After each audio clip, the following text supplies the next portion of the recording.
policy of Russia, because from time to time I hear what the Russian opposition leaders are talking about. Actually, they are presenting the same ideas, and those ideas are, first of all, expansionist policy of Russia. They, like the European Union, they are talking about enlargement, but we are talking about civilized enlargement, and they are talking about enlargement by using the force and by using the guns. Okay. Well, very sobering. Thank you very much for that introductory thought. Prime Minister De Wever, of course, Europe's under pressure from two sides. Russia, but also we have Donald Trump arriving tomorrow, demanding Greenland part of a European Union country. I noticed. Yeah. So the question, people keep asking me in the corridors, do you think Europe can, will stay united? A lot of people saying, you know, Europe's going to fold in the end, that's what they do. Europe won't be able to push back. How confident are you that Europe can, as von der Leyen said, stay united, proportional, and respond? It's a very good question, actually. I wonder about this myself. We're under a lot of pressure. We're 27 countries. And if you're under pressure, two things can happen. If you have outside pressure, you can come together, or you can explode in any possible direction. And I think Europe is at a crossroads where it has to decide. Until now, we tried to appease the new president in the White House. We were very lenient, also with the tariffs. We were lenient, hoping to get his support for the Ukraine war. We are in a very bad position at the moment. We're dependent on the United States, so we chose to be lenient. But now so many red lines are being crossed that you have the choice between your self-respect. Being a happy vassal is one thing, being a miserable slave is something else. If you back down now, you're going to lose your dignity. And that's probably the most precious thing you can have in a democracy. It's your dignity. So we should unite, and we should say to Donald Trump, I'm going to meet him tomorrow. The meeting was fixed before the Greenland issue. So looking forward to it? Oh, yeah. Yeah, I'm looking forward. The king will accompany me on the... I'm looking at the queen who's sitting in the front row. Our king will accompany me at the meeting, but it will have a different character than we had planned. It will probably be the message that we have to send. You're crossing red lines here. We either stand together or we will stand divided. And if we are divided, there is the end of an era of 80 years of Atlantism is really drawing to a close. And, you know, as Gramsci said, if the old is dying and the new is not yet born, you live in a time of monsters. Yeah. And it's up to him to decide if he wants to be a monster, yes or no. Very good. Before I move on to Prime Minister Plenković, I just wanted to ask you about the aftermath of the whole Euroclear argument, which you were absolutely in the centre of. And I think you must have been reasonably happy, if not with the argument, with the outcome. But some people will say, well, that whole episode just told you about Europe's problems. Here's Europe, we say we're going to do this big thing, and then we all sit around arguing, and then we do a little thing, and everybody says, oh, look, they can't get it together. I'm going to try to be a little bit optimistic. Otherwise, it's going to be a very depressing session here. At the end of the day, we decided to aid Ukraine with 90 billion euros. And that was the thing we had to do, keep Ukraine in the fight, because the United States is no longer supporting them. They're on their own. It's not looking good. Was Europe able to say, we're going to do whatever it takes to keep you in the fight? And at the end, we did. The way in which we did it, the discussions we had, maybe are not an example of the best governance you can imagine, but at the end of the day, there was a result. But of course, we are in a bad position. We didn't do our homework. We stayed believing in the United West, but the writing was already on the wall when Obama said, I'm the first Pacific president, the burden shift from the United States towards China. We chose to ignore it and to keep enjoying the peace dividend. We didn't rearm, we didn't strengthen ourselves. Now we're in a weak position. But I think, having said that, that we made a choice to support Ukraine. Only we learned a lesson the hard way with the Euroclear and the reparation loan debate that there is no such thing as free money. There's nothing like the Alibaba cave that opens and you can simply take the gold and get away with it.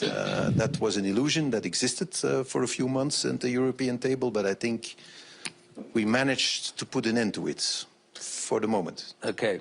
Prime Minister Plenković, I'm interested in your take. Again, to quote the President of the Commission, she said, Europe's response will be unflinching, united and proportional. There's a European Council meeting on Thursday night. What kinds of things will Croatia be arguing for that Europe should respond to from these twin challengers, Russia and the United States now? Yes. First of all, thank you for being here again for 10th season in a row as the Prime Minister of Croatia. My first point is regarding what we were discussing in December in Brussels. I think whatever the outcome was, pending option A, option B, using the Russian Central Bank frozen assets or the loan, the good outcome that we have found 90 billion euros to finance Ukraine for 26 and 27, both functioning of the state, the entire, I would say, blood flow of the financial system, and also helping Ukraine to defend itself. This was the key political objective. How we got to it was basically a technique. I think the outcome which came out was a little bit more secure when it comes to the legal certainty, and therefore Bart has managed to convince the majority of us that his arguments were fine.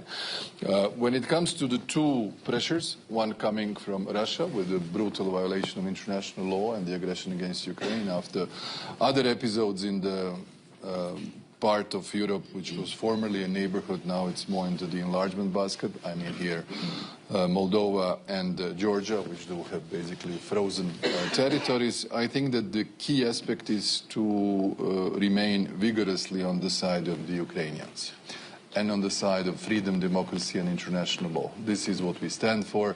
This is why we have supported so strongly Ukraine over the past 4 years. I think many of us will be heading to Kyiv on the 24th of February to extend further support.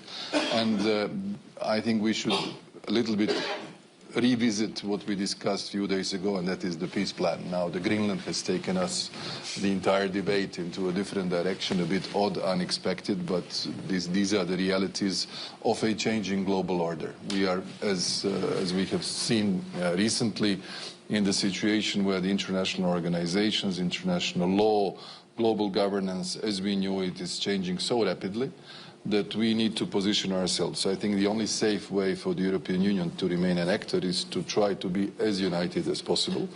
Not necessarily all the governments are singing the same tune. And if that is visible from someone who would like to see a little bit more divisions on the EU side, then that will be exactly the weak spot and the weak link which will be emphasized. So I guess that this meeting on Thursday night is supposed to strengthen our position on supporting Denmark, obviously. That is a very logical way to do it, but also maintaining sensible, reasonable, expected, good transatlantic ties with the United States. I mean, for all of us, despite all the, let's say, noise in the communications channel, I mean, United States is an ally and a friend.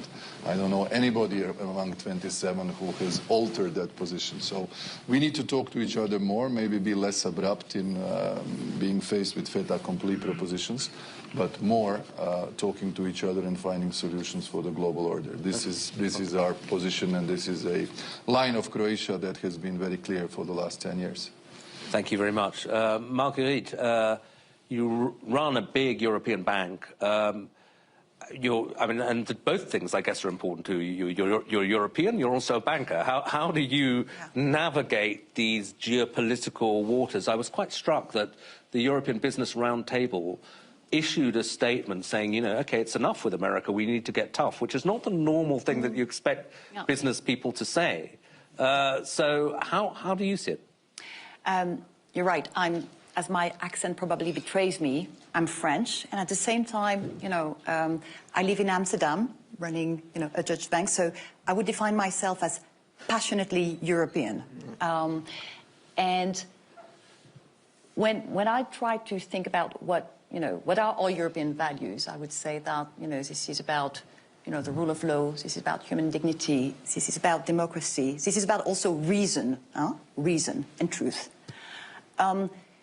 And all these values of cooperation have served us well in the past decades, you know, and helped us build a Europe-free wall. Right now, we feel challenges from all fronts. Outside of Europe, you know, with wars with authoritarian regimes, and also, in fairness, within Europe, with, I would say, added polarization, sometimes the erosion of truth in our internal debate, and sometimes also political instability and fragmentation. And right now, looking at Europe, we sometimes feel, hey, are we a herbivore in a world of carnivores?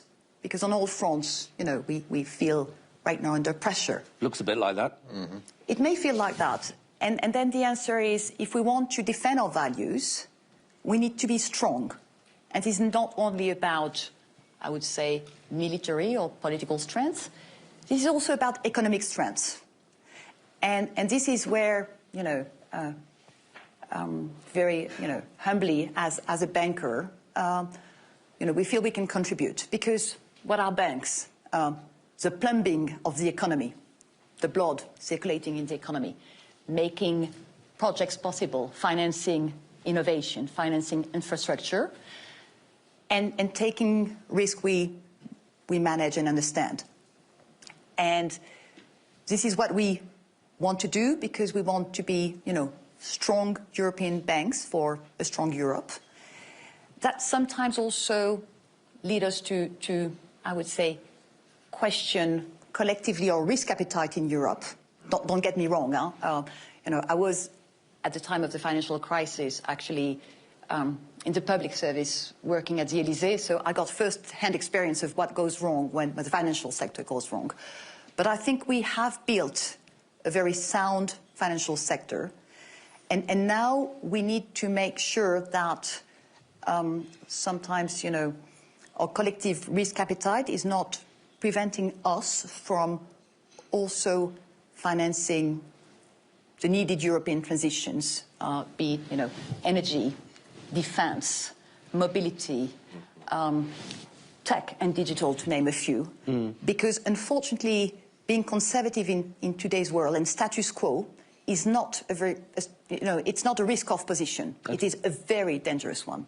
Well, that leads me naturally to Artur Mensch, because I think one of the reasons for American super confidence and their slight contempt for Europe, maybe slight is an understatement, is the sense that we have fallen way behind in the industries of the future, particularly technology.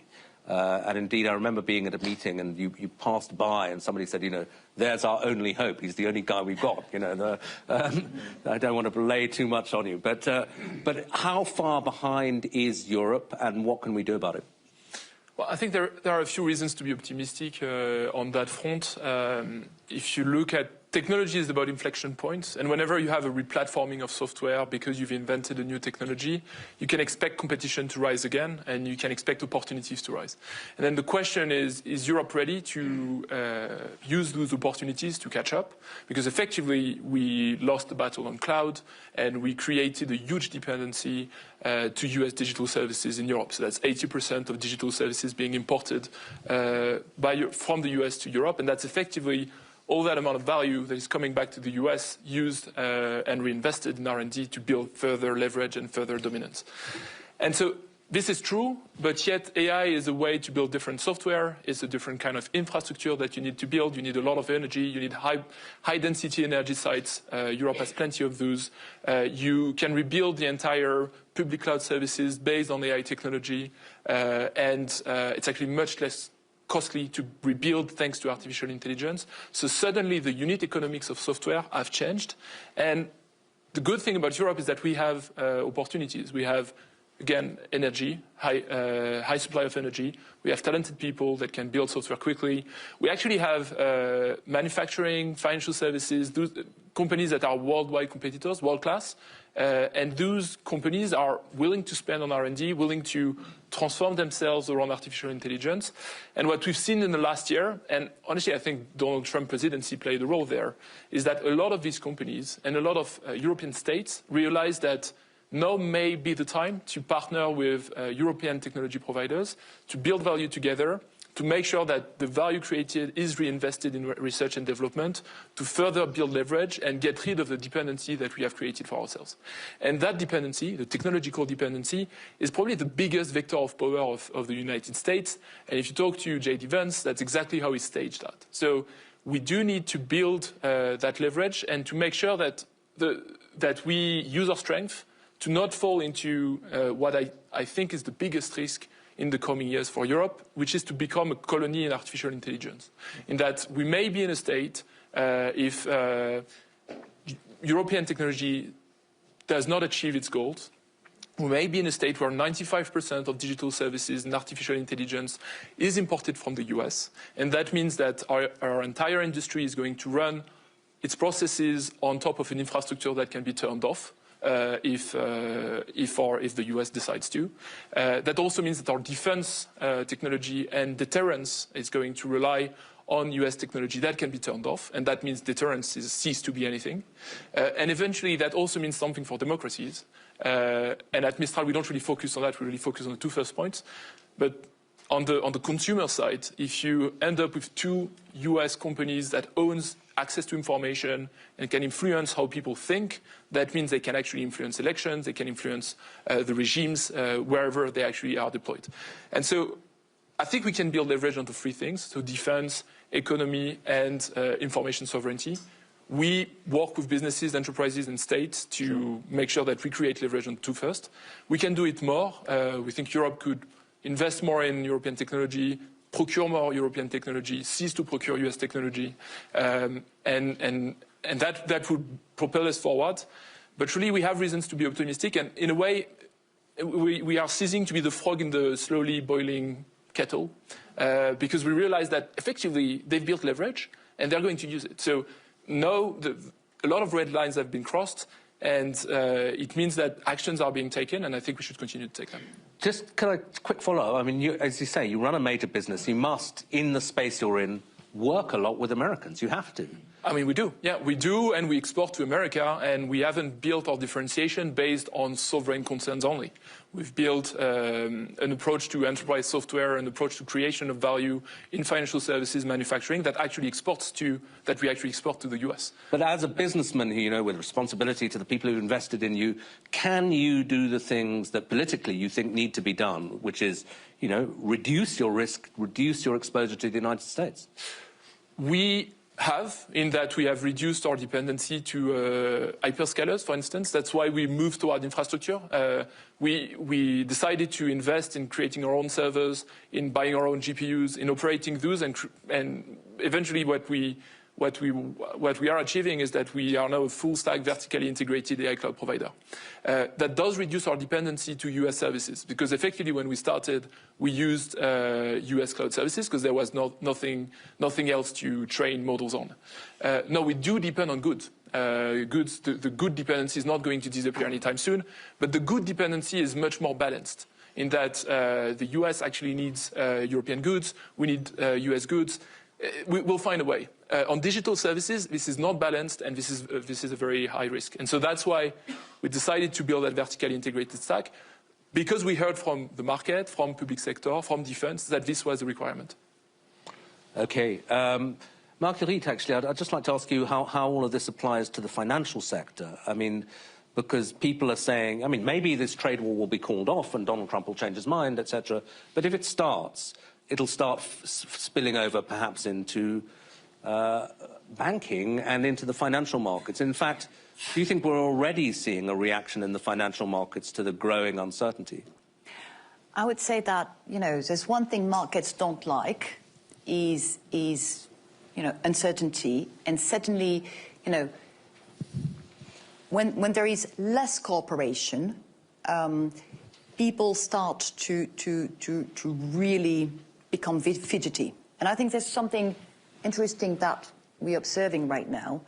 And if you remember what happened last April when you know, the discussions on tariffs were in full swing, you know, what really put some reasons back in the system was the fact that, you know, markets reacted strongly, and basically the interest rate on the 10-year, you know, US bonds started to go through the roof. Huh? And the US, have their weaknesses, and one of these weaknesses is, they have enormous amount of debts they need to finance. So at some point, when markets and money markets become fidgety, this is also having an impact. And if I look right now, and it's quite interesting, despite 3 cuts by the Fed in short-term interest rates, you see that the 10-year yield bond is not following that pace. Huh? Mm-hmm. So right now there is uncertainty, and you see it spiking. The 10-year right now is at its highest level since September. So markets are sort of bracing for impact right now. Interesting. President Nausėda, I mean, coming back to the Russia challenge, what's your assessment of the state of the Russian economy, and do you think there is more that Europe can do to pile pressure on? The information we receive, of course, is not very encouraging for the state of Russian economy, and I think Russian economy is just deteriorating and have had a lot of macroeconomic problems, disbalances, and I think this is a matter of time when they will switch into the stage of stagflation, stagnation and high inflation at the same time. But that the specific feature of Russia is that the politicians or dictator can ignore the macroeconomic situation just by putting all the burden to the ordinary people and just pretending to invest more into the defense and ignoring all these imbalances, at least for the time being. So it doesn't mean that we shouldn't put additional pressure on Russia in form of sanctions, and the European Union will do this, I am pretty sure. And we have to punish also the close ally of Russia, Belarus, which is actually our neighbor, very close neighbor, 600 kilometers common border with Lithuania. And we are just experiencing almost every day a form of attacks. It might be the illegal migration, it might be metal balloons, the drones coming from Ukraine. And this regime is close ally of Putin and should be sanctioned logically too. So this is the reason why all the time I support the idea of imposing the sanctions on Belarus, because this country is a source of instability in the region. What should Europe do? Of course, Europe should take more responsibilities, not only in the field of economy, but also in the field of military forces. And I see that we made quite significant progress in last months. Much should be done in the future because we are still lagging behind by many means. First of all, we are lagging behind if we compare our military capabilities with Russian capabilities. We are obviously lagging behind if we compare the production capacity. The Russians can produce ammunition, military guns and other military equipment, and Europe has not so much time in order to That's the question I wanted to ask you, is this time question, because I've heard very different assessments. Some, one senior former European leader said to me, the Russian threat is overdone. They've been fighting for 4 years. They haven't taken Kharkiv, which is, 30 miles from their frontier. There's no way they're going to attack Europe. And then there are others like Mark Rutte, the Secretary General, who says, no, this is a very, very dangerous moment. And people in the Baltic states also say, you could take the threat from Russia. This is not about Baltic states. This time, I think this is not about the Baltic states, because missiles can reach in 5–10 minutes every capital of Europe. This is, by the way, the wording of Mark Rutte too. So we are all affected, because this time Putin wants to challenge the democracy, our rule of law, and all these good things you mentioned. And I think we have to be aware. And why I am talking that after the peace deal, Russia will stay aggressive. You can imagine, they produce enormous amounts of guns, ammunition, equipment, and do you think they will leave those goods idle when the peace deal is over? I don't think so, because we know the origin of Russia, we know their ideas, messianism idea, first of all, and I think this is a matter of concern, big concern, and we are able to deal with that matter only together. So this is, for me, the heartbreaking to see the conflict between the United States and Europe, because I'm a strong believer in transatlantic bond. Yeah. My country is too. Yeah, heartbreaking indeed, and also dangerous. And Mr. De Wever, I wanted to ask you about that, because the Prime Minister Plenković said, look, in the end, we all know America's an ally, and this is still our view. But listening to you earlier, you said, talked about the prospect of us becoming unhappy slaves. Do you share that view that we can take it for granted that the US is an ally of Europe? Unfortunately not. I would like to confirm that they are an ally, but then they have to behave like an ally. And if you talk about the Russian threat, it's not that great if the West is united, but we are not united, and Putin sees this. The economy of Russia is very weak. Their military threat is not very real unless we are divided. But it's exactly what he sees, that we are divided. When we had the last meeting of the Coalition of the Willing in Paris, the American delegation started their opening statement by saying, we're not here to take a side in the conflict. I found this very shocking, because I grew up in the 1980s, where the West stood for something, for the sovereignty of the people, for democracy, for freedom. The idea that in a conflict between a tyrant and a democracy, the United States will say, well, we're not going to take sides. In a gathering of the Coalition of the Willing pro-Ukraine, of democratic allied countries saying we're coming here together because one of us is threatened by Russian aggression, we have to support him. They said, we're not here to take sides. We're here to make a deal. Putin sees this. This is his strength, is our division. And of course, if he follows the news and says now a NATO country is threatening another NATO country with military invasion, it will not discourage him to continue his war on Ukraine. It will certainly not discourage the Chinese to choose for an imperialistic agenda. And if the Atlantism would really die, I hope not, but if it dies, globalization will die with it. That's very clear. Yeah. And we cannot stay a herbivore in that world. That's the European lesson we have to learn. We have to wake up, we have to rearm, we have to integrate our market, and we have to weaponize our market, and we have to seek new alliances. I don't think we have to annul the alliance we have, but we have to seek new ones. Mercosur was very useful. We have to do it. Do we have to tilt towards China a bit? We have to continue engaging China. China is always a mystery. They could go both ways. They could go full imperialistic.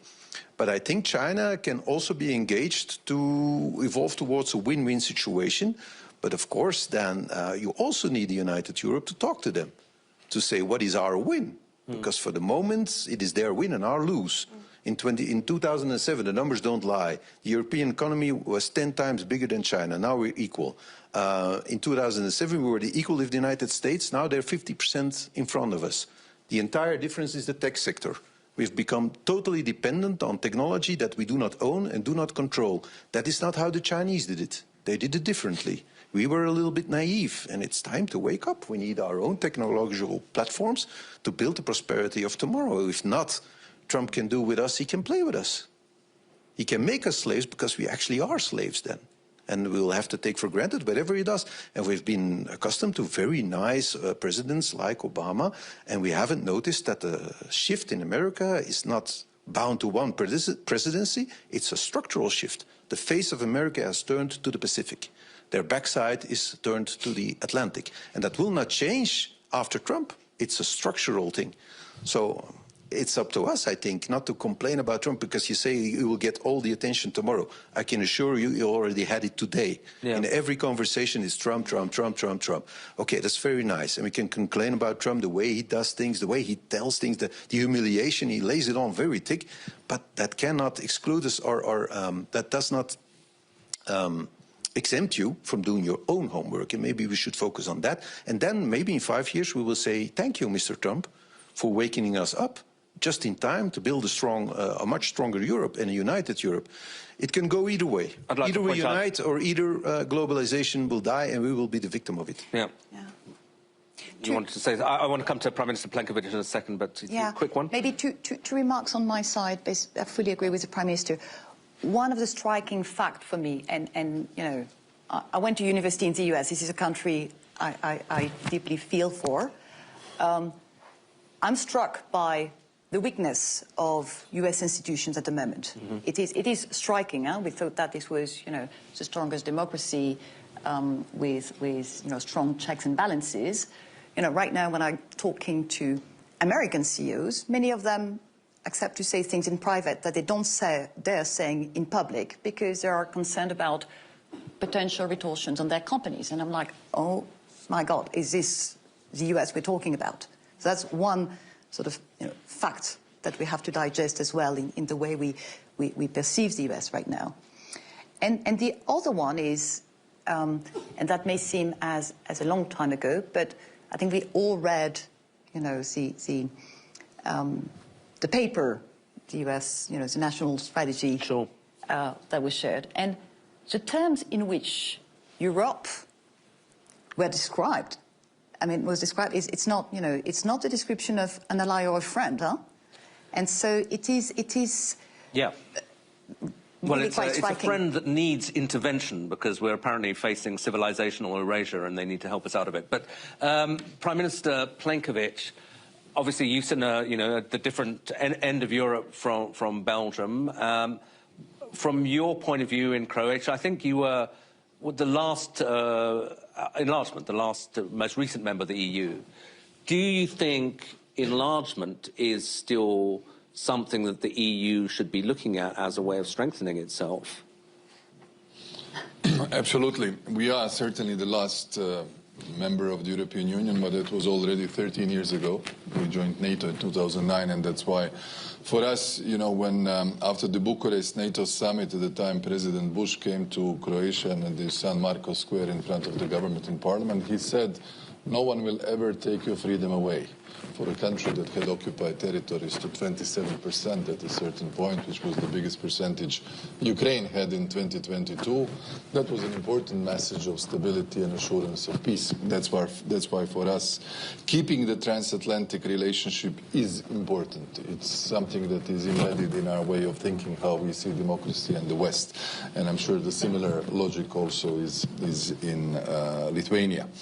What I would like to say here, how does it look when it comes to the enlargement? I think we are at the point where we might change the optics. So far, the optics of the enlargement was every country fulfilling the criteria, whether it's political, economic, rule of law, on its own merits. Now, if the part of the deal for the peace deal in Ukraine will be a faster pace for Ukraine towards the European Union, that may completely alter the approach, and it will be an entirely geopolitical approach to the enlargement, which then opens the space for the countries of Southeast Europe, our neighbors, the Western Balkan countries. And for us, it is strategically important that while strongly supporting Ukrainian efforts, we would like to see that the countries also in our neighborhood, especially Bosnia and Herzegovina, take this chance and be looked at in a more favorable way than it was so far. So this debate will be, I would say, struck by the absorption capacity of the European Union, something we rarely talk about, but these are two elements which are critical. One is how we actually take the decisions, because making decisions at 6, 9, 12, 15, I don't know, 25, 27 or 28 and now back to 27, it's one thing. Making them at, let's say, 35, 36, it's even a little bit more complex. And then the budgetary implications, because a number of us are still so-called friends of cohesion, meaning that we are on the recipient side when it comes to the distributionary power of the EU budget. That means we pay less as a contribution than we would actually receive in order to get to the level playing field. That is the logic of the European solidarity through cohesion, agriculture, or budgetary policies. So with Ukrainian membership, things will change. The country is so Do you think big. you'll become a net contributor? I don't know. There aren't really that precise calculations yet, but it will certainly have a big impact impact on everyone, and that is something that will be taken into account. So I think that in parallel with the ongoing negotiations on the next multi-annual financial framework 28-34, we should take a fresh look on what will happen with the enlargement of the Union. I think this is the global moment where the European Union should be stronger, both in terms of industry, in terms of competitiveness, in terms of the AI, and most of all, defense and security. And in that context, enlargement should not be neglected. I think we should fill in the sort of grey holes that are there and that are literally within the body of the European Union, and that is the Southeast Europe today. And that's why our policy was always in favor of the enlargement, but I think we need a serious open debate and a fresh look on what is going to happen in the few years ahead of us. Okay, well, we've had a great discussion. There's about 6 minutes left. I'm sorry, I meant to leave at least 10 for questions, but, you know. Does anybody want to ask a question if there are microphones around? Is there a hand? Do I see a hand? Yeah, in the front row here. One second. Hi, everybody. Svetlana Tikhanovskaya, Leader of the Democratic Process of Belarus. My question is, I hear the voices that we need to lift sanctions from Russia or Belarus or engage with the dictators. I really appreciate the policy of Lithuania and President Nausėda and hear your strong position. What are the opinions? You know, I'm really skeptical about this, but will it help?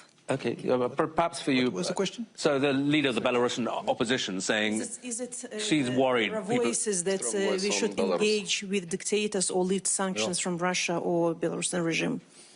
Do you think? Okay, I mean, just to add a nuance to that, some people say, look, the Americans are talking to the Russians. Maybe the Europeans should talk to the Russians as well. What do you think? Americans are talking with Belarusians. Yeah. They are talking with Belarusians, Belarus releases some political prisoners, at the same time throws new prisoners into the prisons.